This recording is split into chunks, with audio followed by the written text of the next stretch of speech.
오병이어 주님을 섬기는 오병주, 이렇게 기억해 주시면 영광이겠습니다.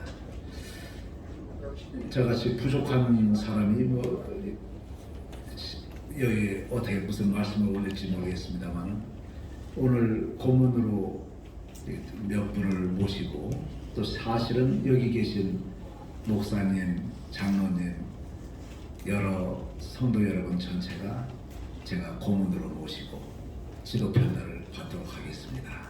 형식적으로 임명장 이런 것이 없더라도 존경하는 여러 대선배님들께서 저를 지도해 주시는 고문으로 받도록 하겠습니다. 오늘 존경하는 피종진 목사님, 또 이규범 목사님, 정재니 목사님, 또 김정구 장로님, 여러 신앙의 대선배님들께 영광을 돌리고, 부족한 사람이 제가 인사말을 할 수 있도록 기회를 주셔서 송구스럽게 생각하고, 또 한편으로는 영광으로 생각합니다. 저보고 원래 당초에 법률 강의를 하라고 했는데, 법률 강의를 이 자리에서 제가 할 입장이 아니기 때문에 짧게 그냥 몇 말씀 법률에 대해서 말씀 올리고서 내려가도록 하겠습니다. 그 말씀 올리기 전에 좀 전처럼 하모니카나 한 곡 좀 부르고 시작하겠습니다.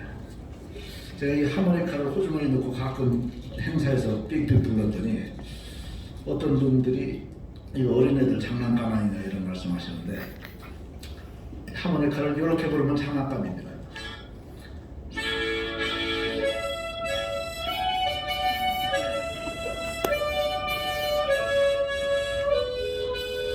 이렇게 부르면 장난감인데,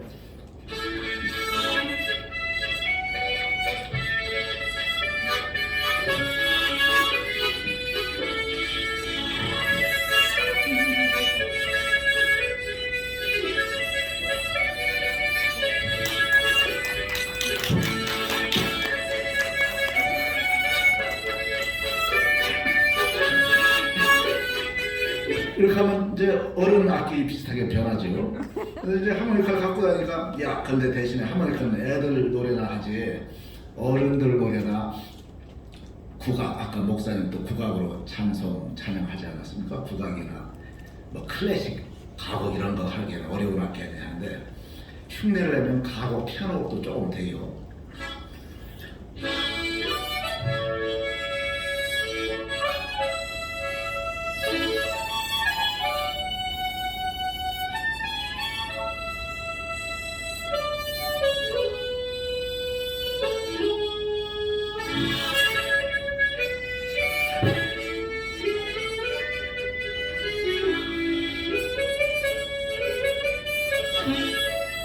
비슷하게 흉내내죠. 네. 그리고 오케스트라 예술연에서 막 수십 가지 악기가 연주하는데 그것도 흉내낼 수 있어요. 예를 들어서 BJ 카르멘 같은 거.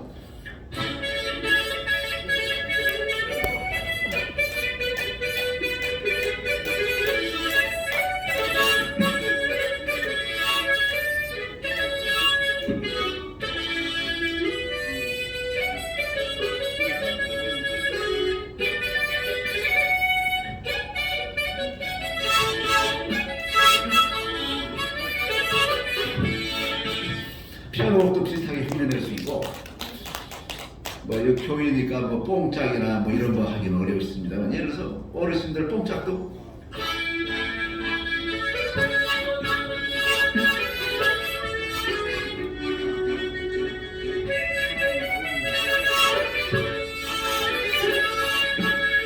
비슷하게 흉내낼 수 있고, 또 아까 국악 하셨는데 피아노나 바이올린으로 국악 민요 연주하면 뭔가 어색합니다. 근데 이 조그만 5만 원짜리 악기가 민요해도 괜찮습니다.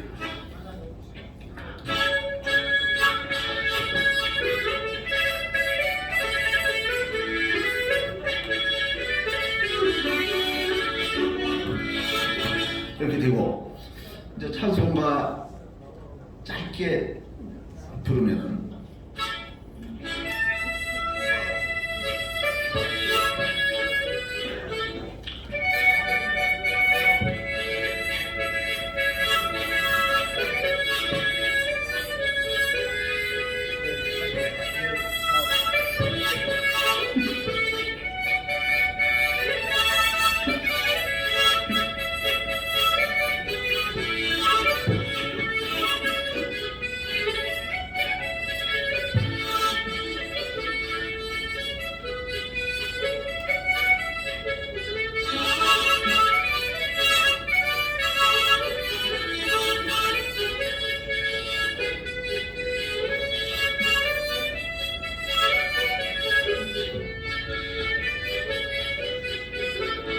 예, 감사합니다. 예.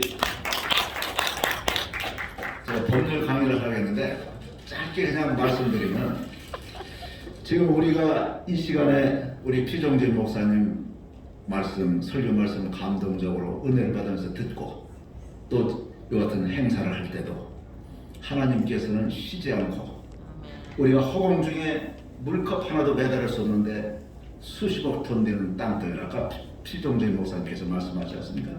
매달아 놓으시고 법칙으로 돌리고 있습니다. 24시간에 한 바퀴씩 돌리시기에 보니까 계산을 했더니 초속 460m, 마하 1.5의 전투기 속도의 1.5배 속도로 엄청난 속도로 돌려서 낮과 밤을 만들어내시고 우리가 새해 복 많이 받으십시오 1년에 한 번씩 할 때 365일 동안 지구라는 땅덩이를 태양 주위를 공전을 시키시는데 거리를 쟀더니 초속 29.8km, 음속의 초음속 전투기의 70배 엄청난 속도로 운행을 하고 있습니다. 우리가 전혀 느끼지 못하지만 믿는 사람이나 믿지 않는 사람이나 지금 이 지구를 타고서 하나님이 돌리신 기간 동안에 80년, 100년을 살면서 이코노미 클래스 비행기 요금 한 번 지급하지 않고 타고 있습니다. 공짜로 타고 있습니다. 태평양에 물을 길어서 우리가 농사를 짓는다고 하면은 트럭 수천만 대를 길어다 대는데 이것을 값없이 주고 계십니다. 태양을 장렬시키셔서 태양이 1초 동안에 쏟아내는 에너지가 지구 40억 년 동안 온갖 동식물이 쓰고 남았던 에너지를 단 1초 만에 방출해내고 있습니다. 그 방출된 엄청난 에너지를 만약에 그대로 지구를 전달시키면 지구는 전부 타들어갔을 겁니다. 정확히 1억 5천만 킬로미터를 떨어뜨려 놓으시고 그 에너지의 0.1%만 지구에 도달시키면서 우리가 산천초목이 먹고 살고 있습니다. 근데 이 하나님께서 이 법칙으로 만드신 이 지구와 우주가 정확하게 돌아가고 있는데 우주 과학자들이 말에 의하면 태평양 바닷가에 있는 모래알 숫자만큼의 숫자에서 모래알 한 개의 숫자만큼의 오차가 벌어집니다. 그러니까 무한대분의 1의 오차만 벌어지면 이 지구 우주의 균형이 깨져서 지구는 우주는 파멸될 겁니다. 근데 이 정확하게 단 하나의 오차도 없이 정확하게 째깍째깍 움직이고 있습니다. 저는 하나님께서 우리 인간한테 이 법칙의 대로 모든 법을 시행하셨다면 아마 배견할 수 있는 사람이 아무도 없을 겁니다. 그런데 하나님께서 선악과를 따먹지 말라는 단 하나의 법률만 제정해 놓으셨습니다.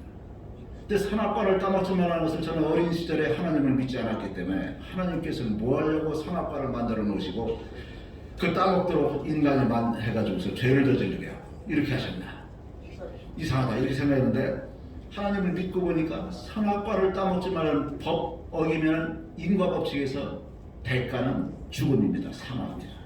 그런데 2000년 전에 하나님의 분신 예수님께서 이 피조물로 오셔가지고 사람이 만약에 노예를 위해서 자기 죄값을 위해서 돈을 대신 지급하고서 하는 사람 있습니까? 거의 없을 겁니다. 근데 그 노예를 위해서 네가 대신 죽어서 노예를 해방시키라면 죽을 사람이 있겠습니까? 근데 하나님께서는 죽음으로, 선악과의 대가는 죽음인데 그 죽음의 법칙, 구원에 하는 방법을 보니까 죽음으로 죄의 대가를 지급을 하신 것입니다. 그래서 모든 것이 합력해서 선을 이룬다는 관점에서 시공을 초월해서 우리가 보니까 선악과를 먹은 것이, 선악과라는 것이 저주의 상징으로 전 처음에는 믿지 않았을 때가 있었습니다만 2000년 전에 오셨던 예수님께서 죽음으로써 자신이 십자가에서 형틀에서 설정을 듣고 피를 흘리시면서 죽으심으로써 그 선악과의 죄의 대가를 지급하시면서 구원하신 것을 같이 합력해서 봤더니 저는 선악과가 저주의 상징이 아니고 우리에게 하나님께서 로봇대로 선악과 근처에도 못 가도록 시나리오대로 움직이는 로봇으로 만드신 게 아니고 자유의지를 주신 피조물로 만드셨다는 축복의 상징으로 변할 수 있다 하는 것을 믿게 됐습니다. 그래서 하나님께서 주신 법은 선악과를 먹지만 하나의 법인데 세월이 지나면서 모세 10계명과 같이 이제 10가지의 하나님이 주신 법칙이 있죠. 그 법칙 중에서 살인하지 말라, 가늠하지 말라, 네 이웃의 것을 탐내지 말라, 거짓 증거하지 말라, 이런 여러 가지 하나님이 주신 법, 마지노선의 법이죠. 다 자유를 주시고 마지노선의 법이 인간 세계에서는 우리한테는 많은 법률로서 제정이 됐습니다. 그래서 살인에 대해서 형법이 규정하고 있고, 네 이웃의 것을 탐나지 말라 해서 절도죄, 사기죄, 횡령죄, 네 이웃에 대해서 거짓 증거하지 말라 해서 무고죄, 위증죄, 아까 우리가 결의문 채택했듯이 같은 각종 법으로 만들어졌는데, 인간의 법은 인간이 하도 죄에 젖어 있어서 마지노선의 법을 자꾸 제정하다 보니까 지금은 도서관의 책장에 한 몇 트럭 분이 실어야 될 정도의 법률이 계속 제정되고 있습니다.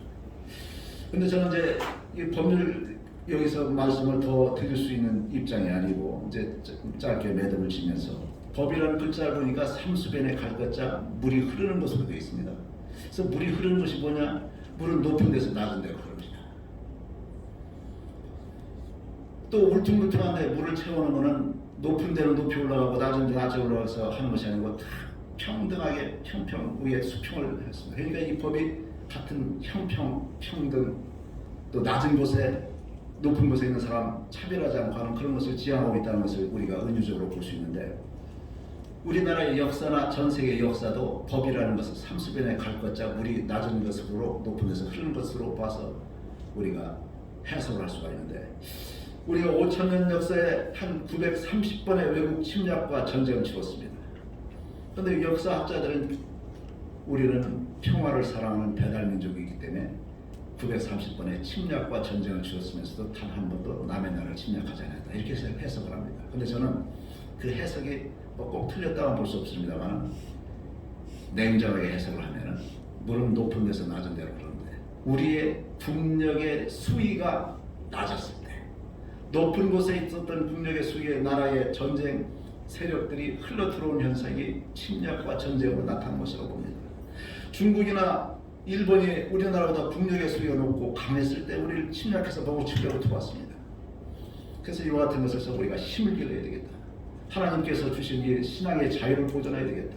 북한에서 핵무기를 개발하고 있고 끊임없이 침략을 위기가 여러 군데서 다가오고 있습니다. 그런데 우리의 정치하는 사람들은 하나님 앞에 무릎을 꿇고 회개하면서 올바르게 나라를 이끌어야 되는데, 하나의 단순한 정치적 계산에 의한 정치를 한 경우가 너무나 많습니다.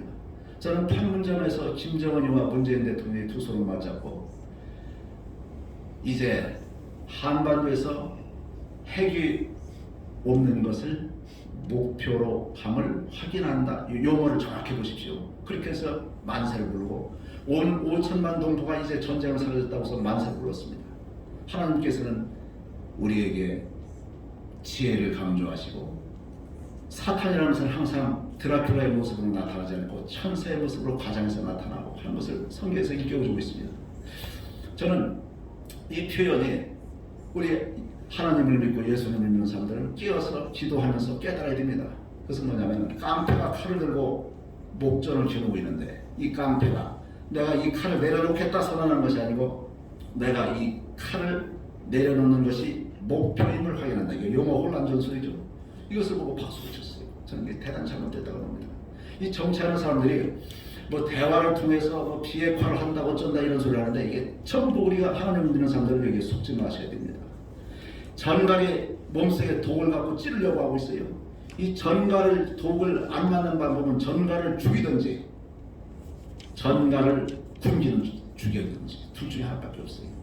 그런데 북한에서 핵무기 개발했는데 이것을 대화하자, 문재인 대통령이 김정일 손잡고 막 해결하자, 회담하고 비핵화 회의하고 천번만번 해도 절대로 전갈이 자신의 독을 뽑아내지 않습니다. 방법은 전갈을 죽이려면 전쟁을 해야 되는데, 전쟁을 하면 5천만 동포의 생명이 위태로워집니다. 굶겨 죽이는 방법밖에 없는 것입니다. 굶겨 죽이는 방법이 뭐냐? 이게 대북 제재하고 유엔 제재하고 이걸 따라야 되는데, 깡패가 칼 들고 설치는 깡패를 제압하기 위해서 경찰병력, 미국이랑 경찰병력이 출동하는데, 갑자기 인질로 잡혀있는 사람이 야, 깡패하고 경찰 니들 왜 싸우냐, 화해해라, 중재해라, 이런 정치를 하는 사람들은 저는 자격이 없다고 보는 것입니다. 저는 하나님을 믿는 사람들은 좌파나 막스레닌주의 사회주의에 편향돼서는 안 됩니다. 우리는 용어 혼란 전술 소관으로 가서는 안 됩니다. 지금 되게 보수와 진보 이렇게 용어로 혼란 전술을 쓰고 있어요. 그럼 어린 학생들이 보수는 맨날 꼴통 보수, 이거 옛날 거 들켜준 것이, 진보는 자꾸 나오는 게 진보가 좋은 줄 아는데, 이 좌파들 가면을 쓰고 있는 이 천사의 세력을 위장한 세력들이 쓰는 용어예요. 속지 마시고 이 용어를 바꿔야 되는 것입니다. 보수는 자유민주주의 소세력으로 용어 혼란을 바꿔야 될 것이고, 진보는 진보가 아니라 사회주의 편향 세력인 것입니다. 좌파 우파 바꾸든지 차라리 다른 용어를 계속 바꿔야 되는데 용어 혼란 전술에 계속 속고 있습니다. 그리고 하나님을 믿는 사람들은 결단코 사회주의 막스 레닌주의에 심취해서는 안 되는 것입니다. 하나님께서 평등에 대한 상상은 하나님께서 서로 사랑하고 이웃을 내 몸과 같이 사랑해서 서로 평등하게 이루어진 결과물적인 평등을 보고서 막스 레닌 유대인이죠. 이 사람이 막스가 공산주의 이념을 창조해서 거기에서 따오는 평등이라고 하고 있어요. 그런데 여러분들이 속지 말아야 될 것이 평등을 강조하는 공산주의 사회주의가 가장 불평등한 나라입니다. 제가 예를 들어볼까요? 자본주의가 극도로 발달돼서 자본주의는 부익부 필리핀이라고 했는데 미국이 부익부 필리핀이 가장 심한 자본주의의 최고 선진국인 미국에서 한 150명 정도의 산부요인들, 가장 재산 많은 사람들 재산 전부 평균 잡아서 딱 했더니 1인당 200억 정도 됩니다. 그런데 공산주의가 가장 발달된 소련이나 중국이나 이런 사람들 한 160명 정도의 산부요인들 이런 사람들 핵심 인사들 딱 평균 재산을 틀어봤더니 중국 같은 경우에는 평등 사회를 알았더니 걔들의 1인당 평균 재산은 2조 8천억입니다.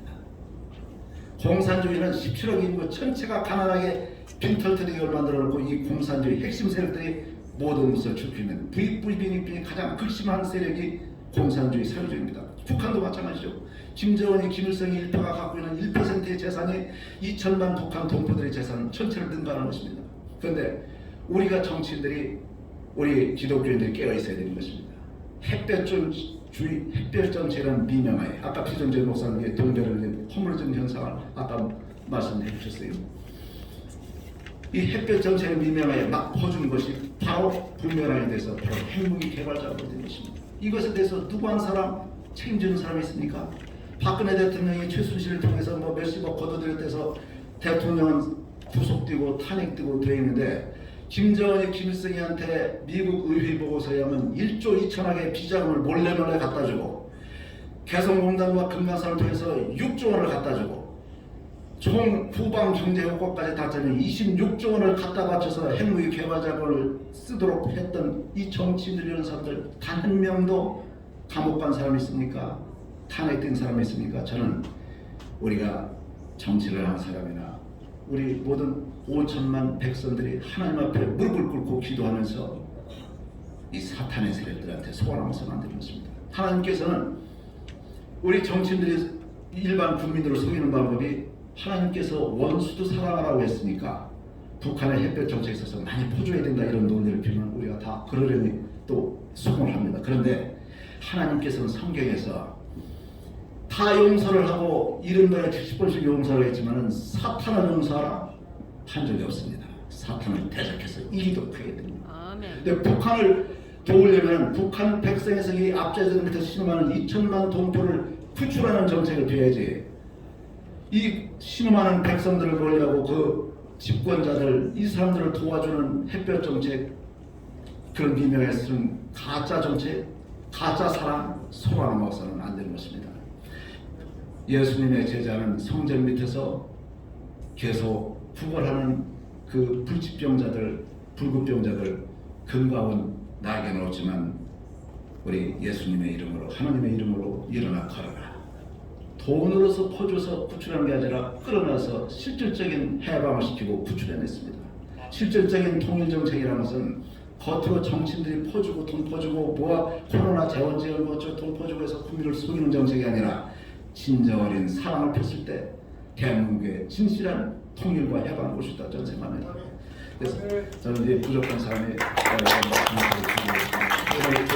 오늘 피정재 목사님 또 우리 이기권 목사님 정진희 목사님 또 좋은 하나님의 설교 말씀을 전달하면서 제가 두서없이 생각나는 것을 말씀드린 것을 죄송스럽게 생각하고 한편으로는 영광을 생각합니다. 여러분 감사합니다.